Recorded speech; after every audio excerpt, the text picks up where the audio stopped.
Michoacán, honestidad y trabajo. Hola, ¿qué tal? ¿Cómo están? Bienvenidos a una sesión más de Academich, la Academia de Michoacán, este programa que imparte conocimientos generales para toda la población. El día de hoy continuamos con la semana que nos hace en Mancuerna con el SIDA. El día de hoy nos acompaña el doctor Julio Vargas Medina. Es físico matemático, tiene una maestría en sustentabilidad y un diplomado en Harvard de energías renovables. Nos trae la capacitación deshidratado de alimentos, ¿es correcto? Así es, muchas gracias. Bueno, le damos la bienvenida, muchas gracias por acompañarnos, Gracias, muy amable. darnos estos conocimientos que siempre son fundamentales para este programa. Le dejo el uso a la voz. Muchísimas gracias. Buenos días.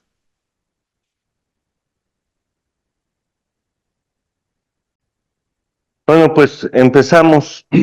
Vamos a hablar de deshidratados de alimentos y vamos a poner énfasis en el deshidratado de alimentos para la sustentabilidad. Avanzamos, por favor. Pues primero vamos a ver el desperdicio de alimentos y sus impactos. ¿Qué es la deshidratación? ¿Cuáles son los retos tecnológicos, por ejemplo, para la deshidratación solar? ¿Cuáles son los elementos de diseño para un deshidratador solar? Proceso y condiciones de deshidratación, rentabilidad, algunas de las soluciones que tenemos en el SIDAM y preguntas y respuestas. Avanzamos, por favor.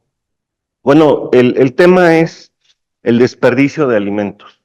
En México el desperdicio de alimentos alcanza 40%. Por ejemplo, si tomamos aguacate, mango, papaya, tomate, todos estos alcanzan el 40%. En el caso del plátano es el 38%, la naranja es el 22%, chile y limón 34%. Es una cantidad enorme. Pero ¿qué significa esto en términos más allá de solo la pérdida de alimentos? Avanzamos. Por ejemplo, cada vez que desperdiciamos 1 kilogramo de aguacate, estamos desperdiciando 1,200 litros de agua que se necesitaron para producir ese kilogramo de aguacate. Entonces, esto 40% lleva una huella hídrica, es decir, cantidad de agua que se desperdicia. En el caso de solamente estos productos para el 2022, la pérdida fue de 1,546 millones de metros cúbicos de agua desperdiciados, asociados con el desperdicio de alimentos. Avanzamos. Además está el impacto económico. Para el 2022, solo para estos productos, fueron 22,339 millones de pesos. Es decir, la cuarta parte del presupuesto de Michoacán, solo por desperdiciar alimentos. Ahora, avanzamos. ¿Cómo es que se desperdician los alimentos? Se desperdician a lo largo de toda la cadena. Por ejemplo, en la producción, cuando pensemos en el caso del mango, el mango en la huerta se tira, se desperdicia, cuando se corta hay un desperdicio, cuando se transporta hay desperdicio, cuando llega al empaque se selecciona, hay desperdicio, cuando una vez que está en el empaque se va a exportación o al mercado nacional, llega a los centros de distribución, hay desperdicio.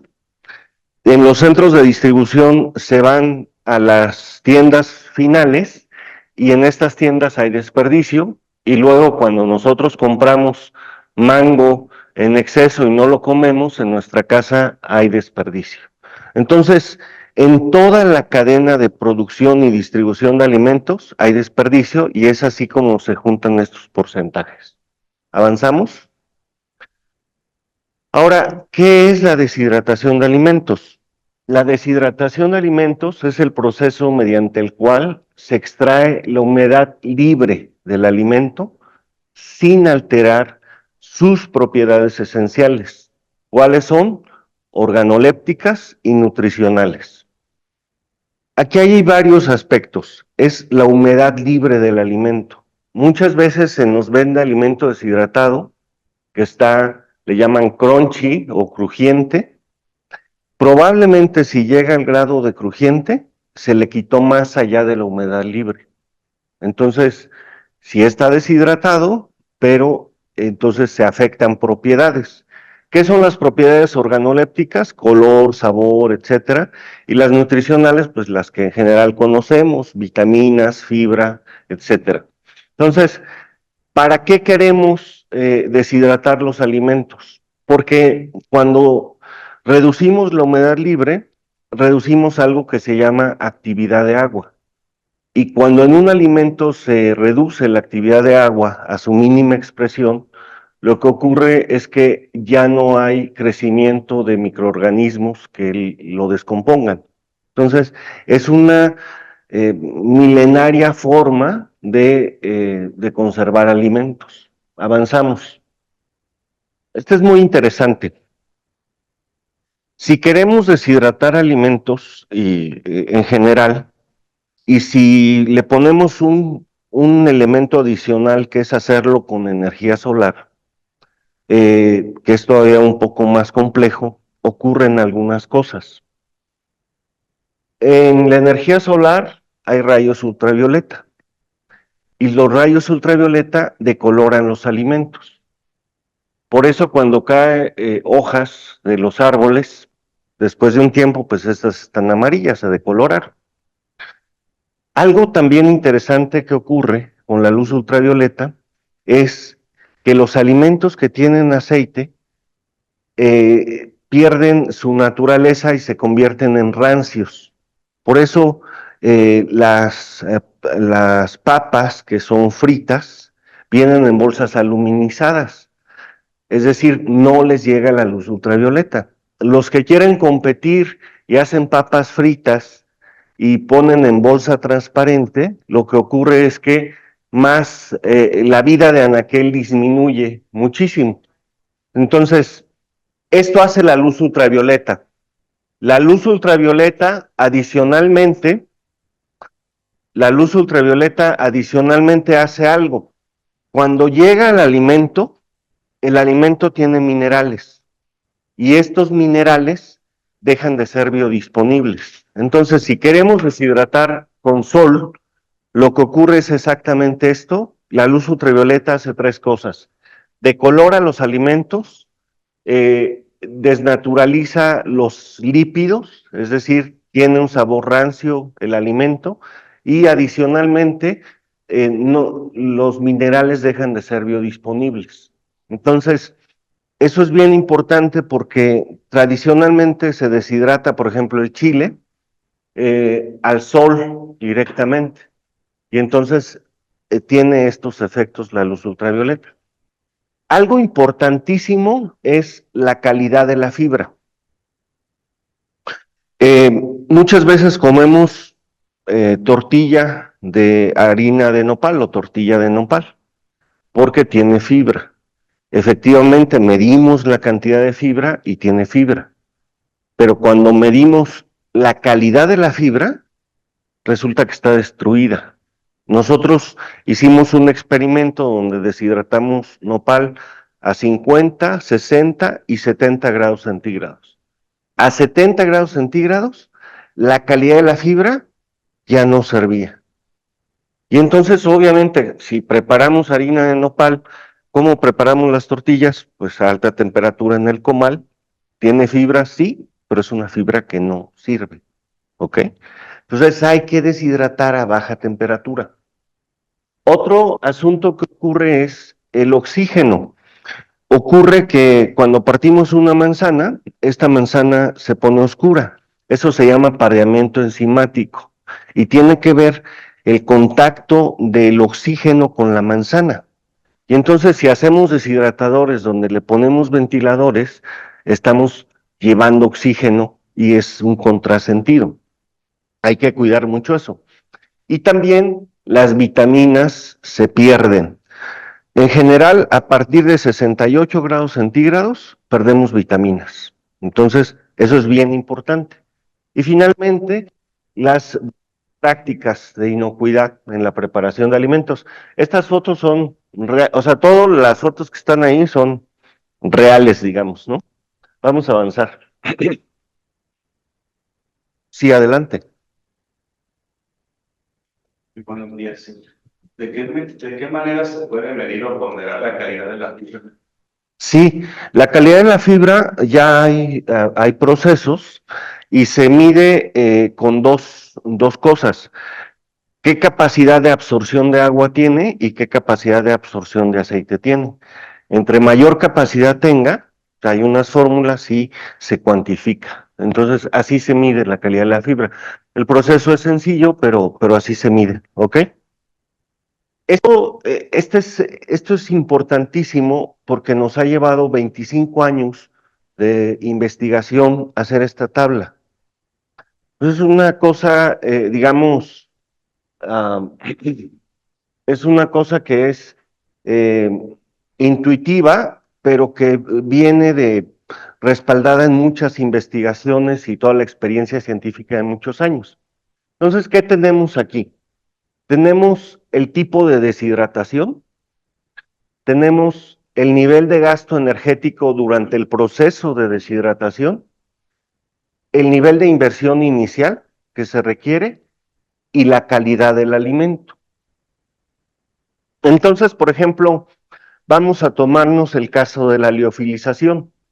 La liofilización es bajar la temperatura del alimento a menos 85 grados centígrados y luego con alto vacío se sigue manteniendo a menos 85 y con alto vacío se va deshidratando. Entonces, si lo bajas a menos 85, el agua se cristaliza y con el alto vacío lo que hace es que se sublima, es decir, pasa de sólido a gas. Así se deshidrata. El costo el gasto energético en un liofilizador es alto, muy alto, lo vamos a ver más adelante. El nivel de inversión inicial es muy alto, pero la calidad del alimento es buena. Entonces, si nosotros queremos buena calidad del alimento, pues podemos ir hacia la liofilización, se supone. La verdad es que estamos de alguna manera nosotros este, buscando alternativas. Si ponemos el caso del gas, el costo de operar con gas es alto. En muchas partes del país, por ejemplo en Zacatecas, hay deshidratadores de gas que están abandonados porque no le conviene a la gente usar gas. El nivel de inversión inicial es alto y la calidad del alimento es media o muy mala, porque usualmente eh, combustionan dentro de la cámara de deshidratación y la combustión del gas libera partículas que contaminan el alimento. Entonces, eso es un tema fortísimo, ¿no? Pero pensemos en el solar, sobre todo yo que soy especialista en eso, el nivel de gasto energético es bajo o nulo, ¿no? El nivel de inversión inicial es medio comparado con los otros, pero la calidad del alimento, cuando se cuidan todos esos elementos que hemos dicho, pues la verdad es que es muy bueno, ¿ok? Y por ejemplo, a ver, algún otro que les interese, ósmosis.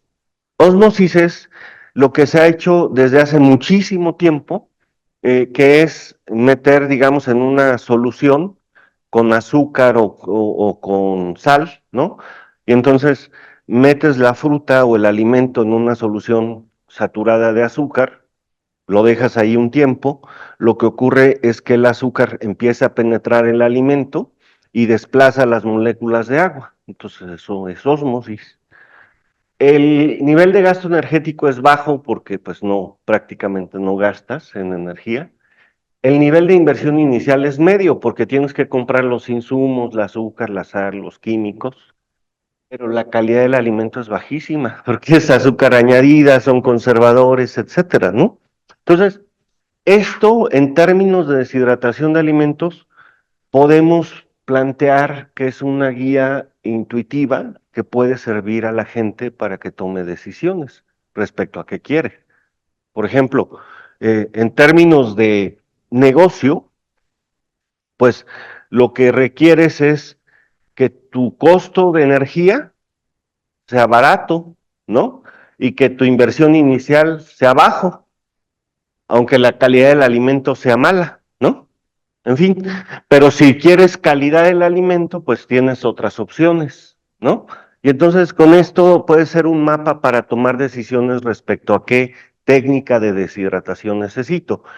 En el SIDAM tenemos liofilización, tenemos al vacío, tenemos energía eléctrica, tenemos con ósmosis y tenemos otra técnica que no está aquí, que es spray dryer, con la que se hace la leche en polvo, la leche en polvo. Avanzamos, por favor. Sí. Hay una pregunta de el chat, señora Rita Leos.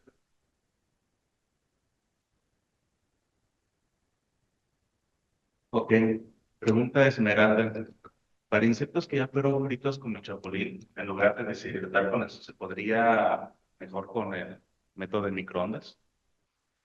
Para insectos que ya fueron fritas, como el chapulín, en lugar de deshidratar con el sol, ¿se podría o es mejor con microondas? A ver, lo que pasa es que ahí hay dos partes, dice, para insectos que ya fueron fritas, si ya fueron fritas, ya se deshidrataron, ya no necesitas deshidratar de ninguna manera. Pero supongamos que no es el caso, o sea, supongamos que primero lo deshidratan y luego lo fríen.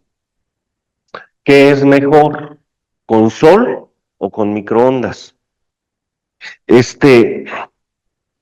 Microondas es un proceso muy rápido y entonces las microondas dañan muchas propiedades del alimento. Por ejemplo, en el caso particular de los insectos como el chapulín, lo que quieres es conservar la proteína. Y para conservar la proteína, el proceso tiene que ser lento. De hecho, acabamos de hacer un estudio así. Entonces, yo preferiría un deshidratador solar, pero con los cuidados estos. O sea, entre más lento y más natural sea el proceso, mejor se conserva la propiedad del alimento que necesitas. Microondas para deshidratar, en términos de rentabilidad está bien, pero en términos de lo que quieres conservar del alimento, como el insecto, que es la proteína, no lo recomendaría. Bueno, aquí hay un ejemplo de un deshidratador solar, un diseño nuevo. En el CIRAM tenemos algunos deshidratadores que los usamos para diferentes cosas. Por ejemplo, ahora estamos, las muestras de suelo las estamos deshidratando, ¿no? Porque tenemos que hacer análisis, etcétera, etcétera. Pero bueno, tiene protección UV. ¿Se acuerdan que dijimos que los rayos ultravioleta causaban ciertas cosas? Tiene protección UV. Tiene un flujo de aire natural, no tiene ventiladores por el tema de la oxidación enzimática. Tiene eficiencia energética, estos tubos están modificados y tiene una temperatura óptima, es decir, no supera los 68 grados centígrados. El proceso es lento, pero como usas energía solar, no gastas tanto o no gastas en energía y por otro lado conservas las propiedades del alimento mejor. ¿Avanzamos? Por ejemplo, puedes combinar técnicas de deshidratación. Una técnica es deshidratación osmótica con energía solar, por ejemplo, para hacer piña con chile, ¿no? Entonces, deshidratada. Eso es una combinación. Puede ser solar, puede ser con gas, puede ser eléctrico, pero la parte de ósmosis no se pierde. Entonces, ¿cuál es el proceso? Tomas la piña, la seleccionas, la pelas, la cortas en trozos, viene un proceso de, es decir, 5 minutos a 90 grados centígrados en agua. Ojo, 90 grados centígrados, destruiste todo, ¿no? Ya, se acabó propiedades alimenticias, etcétera, ¿no? Inmersión en almíbar, eso es 24 horas con químicos, azúcar, etcétera, etcétera. Y luego se drena, es decir, se escurre, ahí le puedes poner chilito en polvo, ¿no? Lo deshidratas, puede ser solar, puede ser eléctrico, puede ser con gas. Ahí, como ya le pusiste químicos aquí, puedes deshidratarlo poco tiempo y te queda con humedad intermedia, ¿no? Y se conserva. Lo empacas, lo almacenas, lo distribuyes y lo vendes, ¿no? Ese es todo el proceso, ¿de acuerdo? ¿Usted tenía alguna pregunta? Liofilización. La liofilización es tomar el alimento, ultracongelarlo a menos 85 grados centígrados y luego con alto vacío, eso que está congelado se pasa de sólido a gas y se deshidrata el alimento. Ujú. Avanzamos. Sí, una pregunta en el chat. Chat nos pregunta Celi, ¿dónde se puede adquirir un deshidratador solar? Bueno, a ver, para toda la gente, pueden ir al CIDAM para que conozcan los deshidratadores que tenemos. El CIDAM está entre la UNAM y FIRA, ahí, ¿no?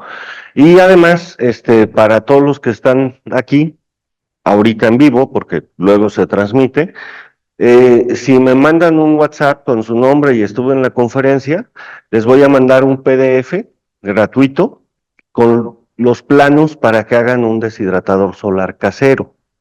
Lo pueden mandar a hacer con un carpintero o del material que quieran. Y además traer 23 recetas de comida purépecha en lo que puedes usar los deshidratadores solares. Entonces, si se quedan al final, les doy mi WhatsApp, mi número, me mandan mensaje, se presentan, soy fulano de tal, estuve en la conferencia de Academish y me interesa el manual y se los mando de manera gratuita.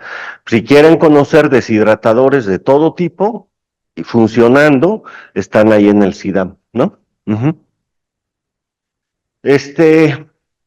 Miren, esta tabla es súper interesante, está incompleta porque lo correlacionamos con otras cosas, pero básicamente este es el tiempo de deshidratación en un deshidratador geotérmico que diseñamos. Estos son productos: aguacate, chile verde, fresa, jitomate, limón, mango, naranja, papaya, plátano y zarzamora. Y esto que está aquí es temperatura.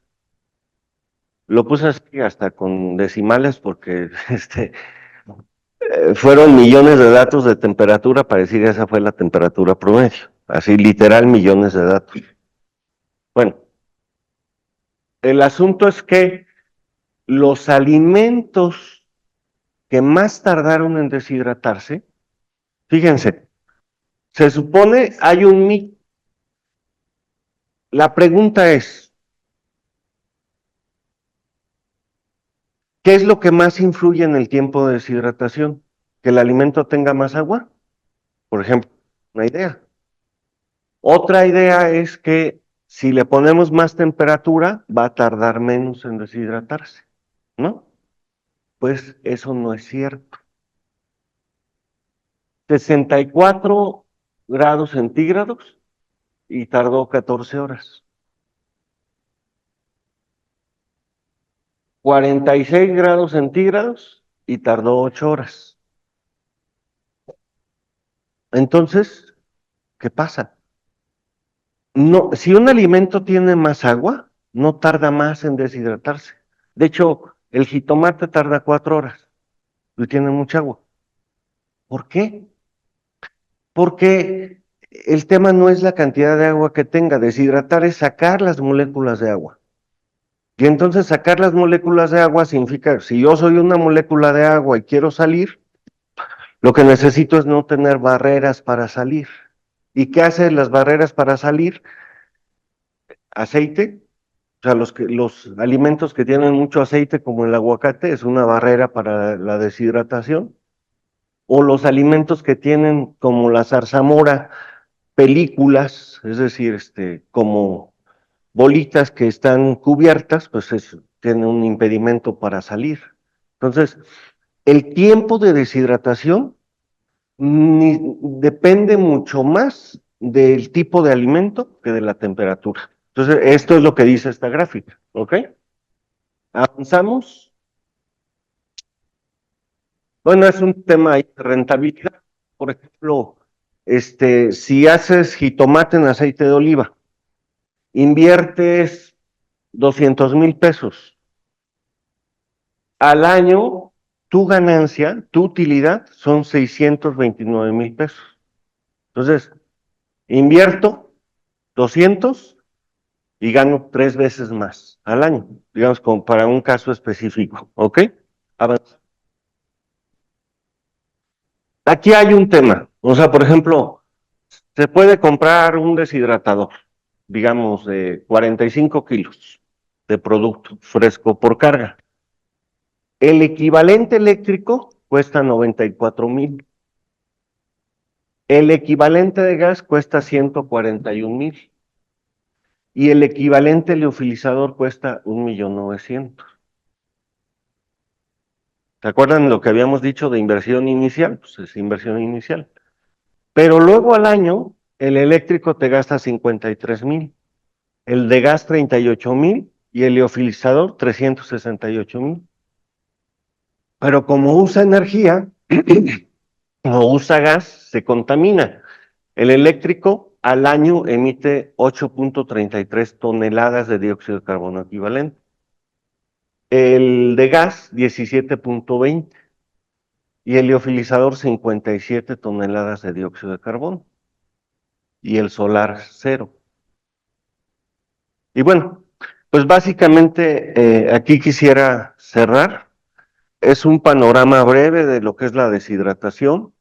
Antes de que pasemos, hemos estado teniendo preguntas, pero les dejo mi teléfono, o sea, repito mi nombre, mi nombre es Julio Vargas Medina, no soy 40 y tantos. Julio Vargas Medina, estoy en el CIDAM y les vamos a regalar en PDF un manual para que construyan su propio deshidratador en casa. Mi teléfono es 44 37 12 06 99. Me tienen que decir, soy fulano de tal lugar, estuve en la capacitación de SEDECO y ojalá me pudiera compartir el manual. Y ya, ¿no? ¿Les parece? Esa es la dinámica, es solo para los que están ahorita en vivo, porque luego ya la transmisión va a seguir y voy a recibir un montón de mensajes, ¿no? Pero es nada más, o sea, digamos este día, los mensajes que lleguen este día, ya, porque me pasó que hice la misma dinámica y después, tuve muchos, ¿no? Entonces, pero bueno, pues esa sería, sí, adelante. Pero ¿por qué la miel no se echa a perder? Porque yo vi un documental donde dice que en Egipto encontraron miel. ¿Cómo es que la miel no se echa a perder? Esa curiosidad yo tengo. Sí, sí, sí. Gracias. Este, fíjese que lo que sí pasa con la miel es que se cristaliza y luego hay que ponerle temperatura como para volverla a su estado natural. Pero, ¿por qué no se echa a perder algo? Porque hay una cosa que se llama actividad de agua, o sea, casi no tiene agua la miel. Son otros componentes y no tiene, al no tener agua, no hay crecimiento de microorganismos, etcétera. Pues no, yo creo que no. Ujú. Entonces, ese es un factor importante. Por ejemplo, la carne seca, pues puede tardar tiempo. ¿Por qué? Porque es seca, no tiene agua. Entonces, pasa un poco con la miel también, ¿no? Eh, dígame.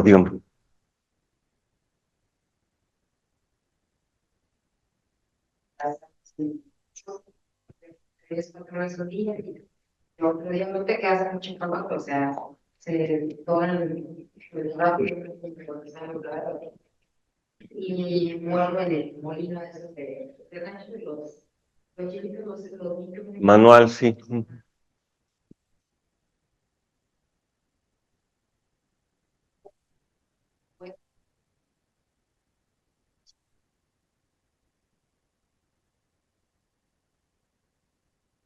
¿Se pone adentro? ¿En dónde?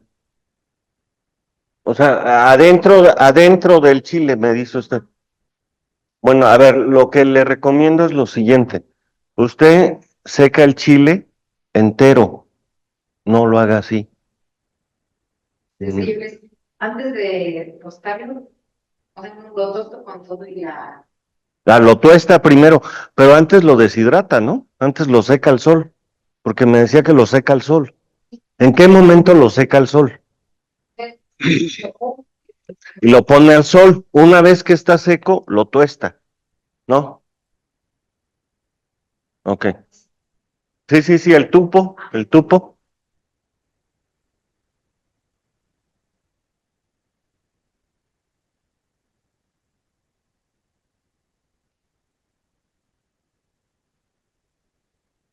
Claro.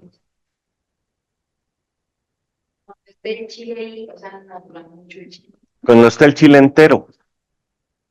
Algo que lo parto y adentro tiene como la mitad. Sí, o sea, ya tiene hongos. Ujú. Sí, lo que pasa es que cuando usted lo seca, reduce la actividad de agua. Y al reducir la actividad de agua ya no crecen los microorganismos. Y es Entonces, muy diferente a tostarlo así en el sol, a dorarlo en el aceite. es diferente.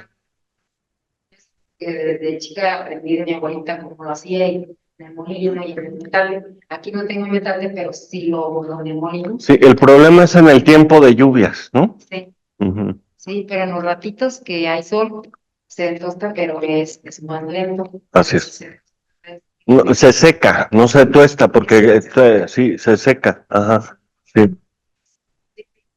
Sí, sabe muy diferente. claro, claro, sí, sí. No, pues muy bien. Sí. Sí, sí, sí, gracias. Ahora, si usted, por ejemplo, una sugerencia, en tiempo de lluvias, que tiene menos tiempo de sol, de todos modos, el chile lo va a moler. Ujú. Entonces, mi recomendación es, así como lo seca, pero pártalo, como en julianas. Y entonces, cuando hace eso, el proceso es más rápido, porque las moléculas de agua tardan menos tiempo en salir. Y entonces ya no tiene problema. Ahora, si tiene carro, por ejemplo, ¿no?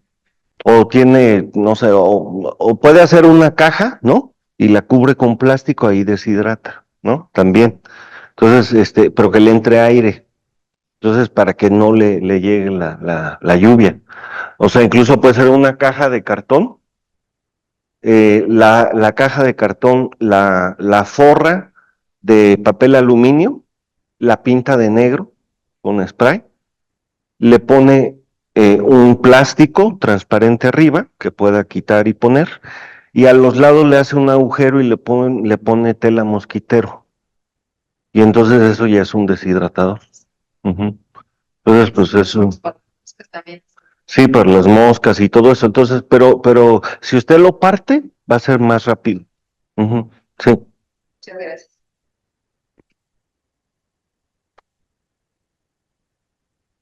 Sí, hay más preguntas. En el chat del Zoom tenemos numerosas preguntas. Eh, nos pregunta Erika, de 1 kilo de fruta fresca, aproximadamente ¿cuántos gramos salen de fruta deshidratada? ah, es que cada fruta es diferente. O sea, por ejemplo, 1 kilo de mango fresco, 100 gramos. 1 kilo de fresa fresca, 80 gramos deshidratado. 1 kilo de ajo, 250 gramos. Cada producto es diferente.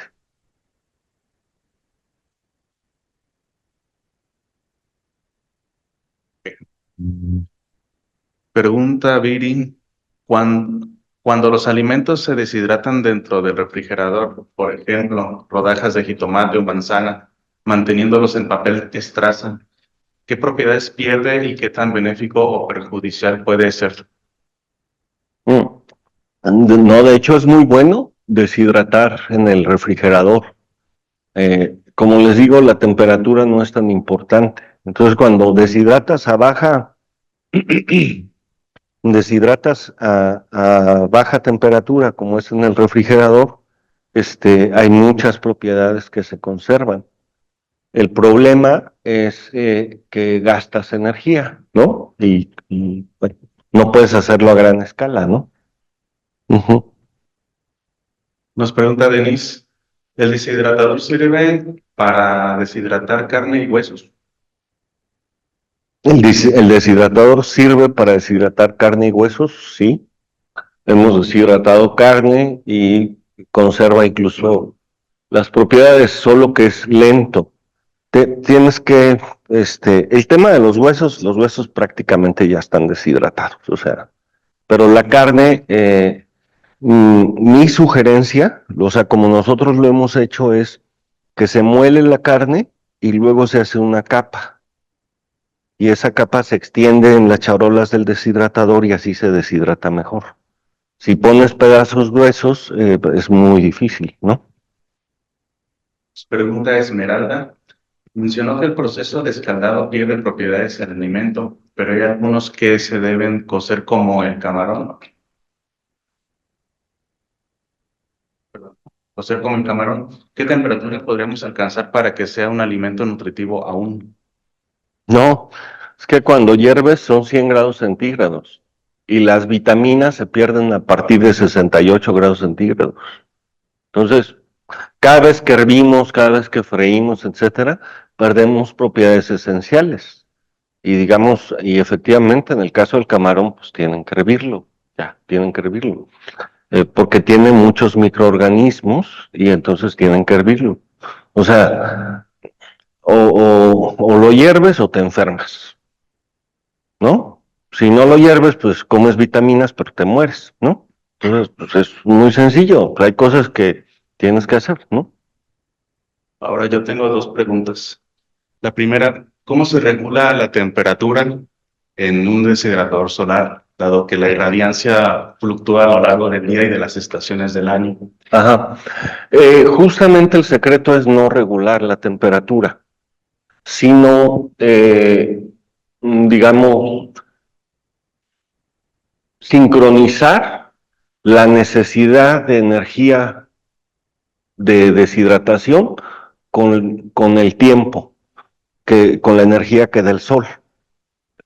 Para ser muy preciso, si yo pongo a deshidratar en la mañana y como acabo de poner el producto fresco, requiere menos energía las capas, la humedad superficial para salir y justamente en ese momento el sol no es tan intenso.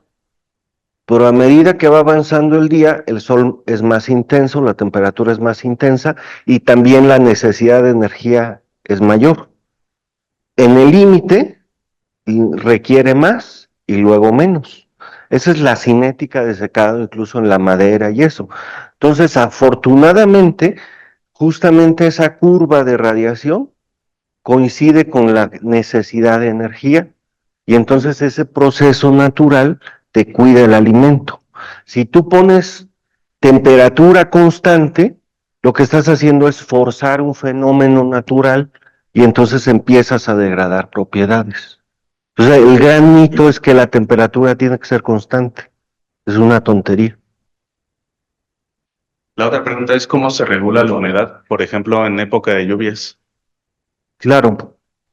A ver, lo primero es, no tienes que regular, tienes que calcular bien las dimensiones del deshidratador. Usualmente lo que yo hago es, hay opciones muy sencillas, pero la primera es dejar una gran abertura para que salga el aire. Entonces, como el aire está caliente y húmedo y sale, deja suficiente apertura para que salga, ya la humedad del ambiente ya no te afecta. Entonces, esa es una de las claves.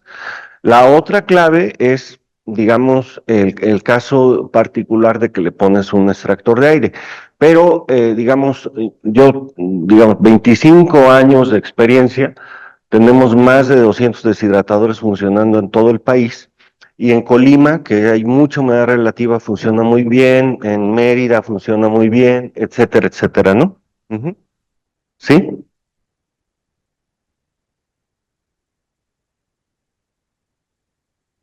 Buenas tardes, buenos días todavía. Quiero preguntar, ¿la freidora de aire es un efecto similar al microondas para deshidratar los alimentos?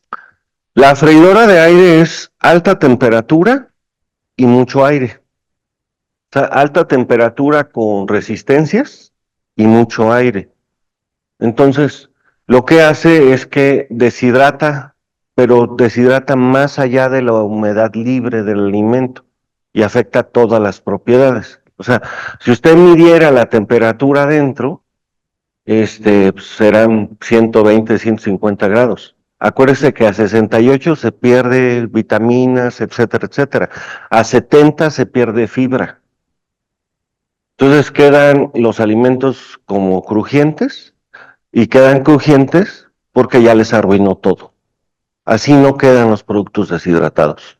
Así quedan los fantasmas de alimentos, no los alimentos saludables. ¿Ok? Ujú.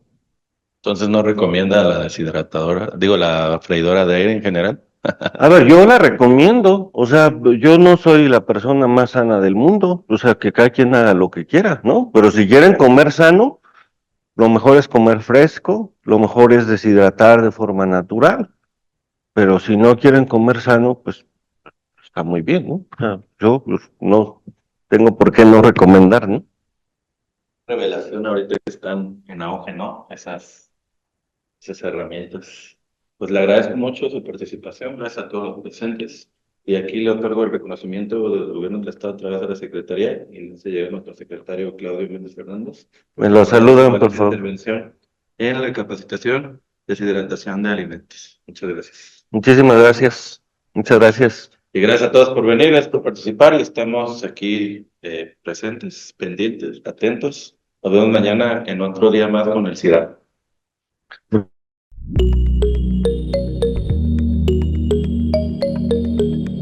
Michoacán, honestidad y trabajo.